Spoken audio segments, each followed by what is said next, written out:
نبی صلی اللہ علیہ وسلم کے سب سے قریبی دوست، آپ کے سفر و حضر کے ساتھی، یار غار اور اپنی جان و مال اسلام کے خاطر قربان کرنے والے، مسلمانوں کے پہلے خلیفہ حضرت ابو بکر صدیق رضی اللہ تعالیٰ عنہ۔ حضرت ابو بکر کے حالات و واقعات انتہائی دلچسپ انداز میں ہم اس ویڈیو میں پیش کریں گے۔ اس سیریز کے شروع ہوتے ہی آپ اس میں مہوے ہو کر رہ جائیں گے، کیونکہ کچھ واقعات ایسے ہی ہوتے ہیں جس میں انسان ڈوب کر رہ جاتا ہے اور ختم ہونے تک ابھرتا نہیں۔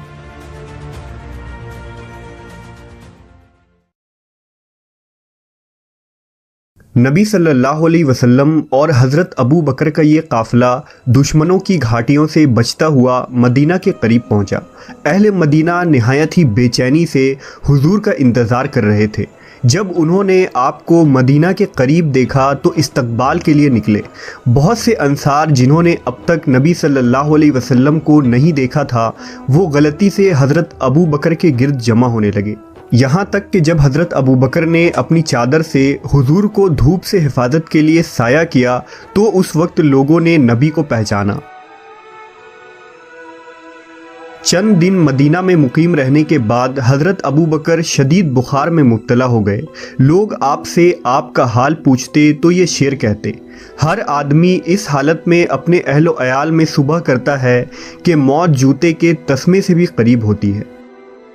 دراصل حضرت ابو بکر رضی اللہ تعالیٰ عنہ اور اصحاب کے لیے مدینہ کی آب و ہوا نامواقع ثابت ہوئی اور انہیں مکہ اور وہاں اپنے رشتہ داروں کی یاد ستانے لگی۔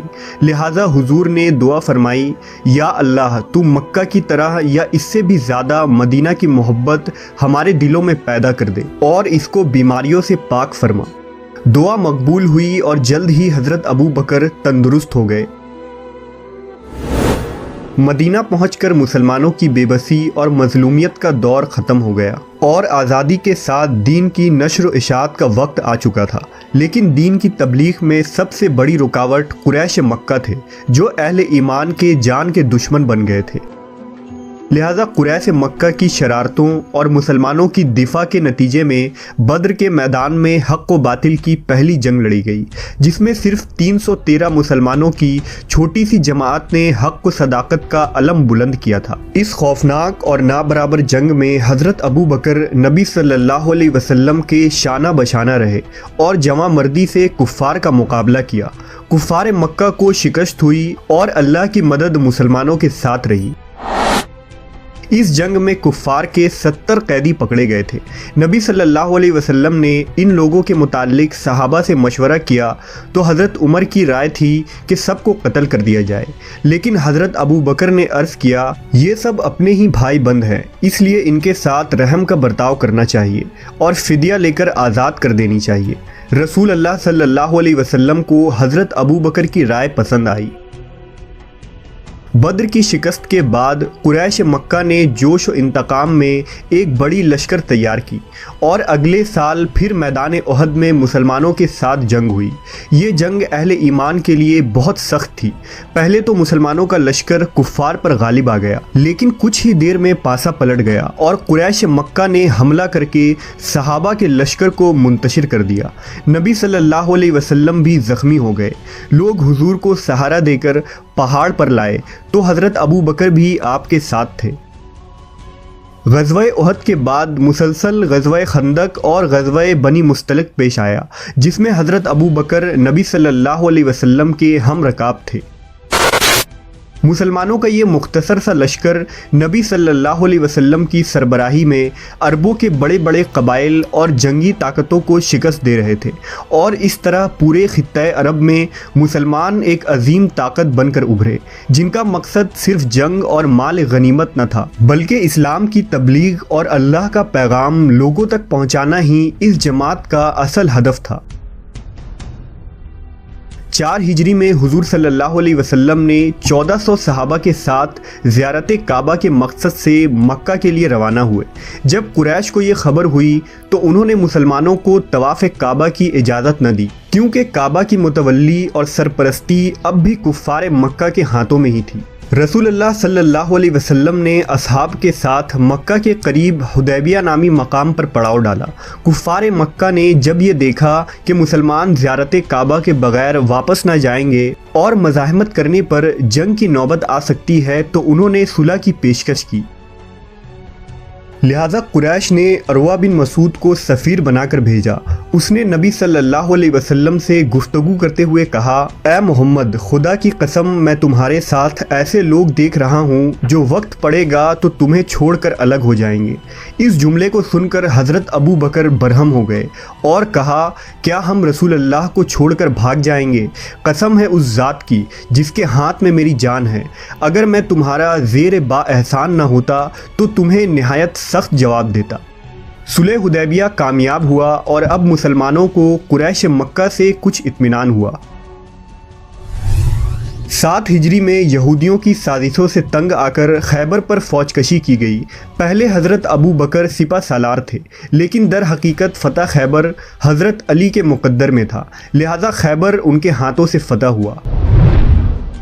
8 ہجری میں اپنی شرارتوں سے مجبور کفار مکہ نے صلح کو توڑ دیا، لہذا رسول اللہ صلی اللہ علیہ وسلم 10,000 صحابہ کی جماعت کے ساتھ مکہ کی طرف روانہ ہوئے اور ایک فاتح کی حیثیت سے مکہ میں داخل ہوئے۔ فتح مکہ کے اس سفر اور واقعے میں حضرت ابو بکر ہر لمحہ نبی کے ساتھ تھے، لیکن اب حضور اور اصحاب کا دل مدینہ سے جڑ چکا تھا۔ نبی صلی اللہ علیہ وسلم اور صحابہ نے مکہ میں رہنے سے انکار کر دیا۔ حضور نے فرمایا، اب میرا جینا اور مرنا انصار مدینہ کے ساتھ ہے۔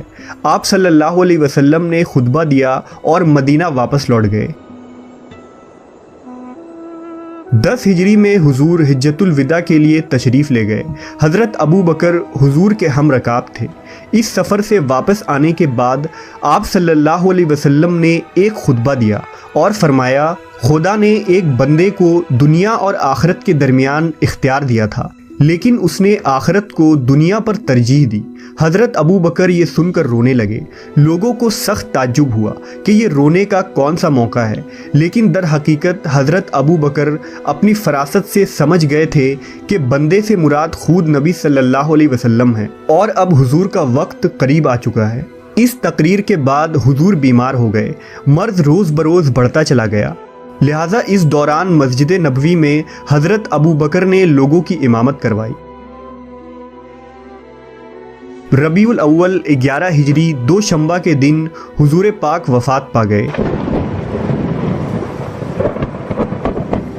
مسجد نبوی میں ہنگامہ برپا تھا، ہر طرف سے گریہ و زاری کی آوازیں آ رہی تھیں۔ حضرت ابو بکر تشریف لائے، کسی سے کچھ نہ بولے اور سیدھے حضرت عائشہ کے مکان میں داخل ہوئے اور اپنے محبوب کے نورانی چہرے سے نقاب اٹھا کر پیشانی پر بوسہ دیا اور روتے ہوئے فرمایا، میرے ماں باپ آپ پر فدا ہوں، خدا کی قسم آپ پر 2 موتیں جمع نہ ہوں گی۔ وہ موت جو آپ کے لیے مقدر تھی اس کا مزہ چکھ چکے، اس کے بعد اب پھر کبھی موت نہ آئے گی۔ پھر آپ باہر تشریف لائے۔ حضرت عمر جوش میں تقریر کر رہے تھے۔ حضرت عمر بلند آواز میں کہہ رہے تھے، جس نے بھی یہ کہا کہ محمد صلی اللہ علیہ وسلم انتقال فرما چکے ہیں، میں اس تلوار سے اس کی گردن اڑا دوں گا۔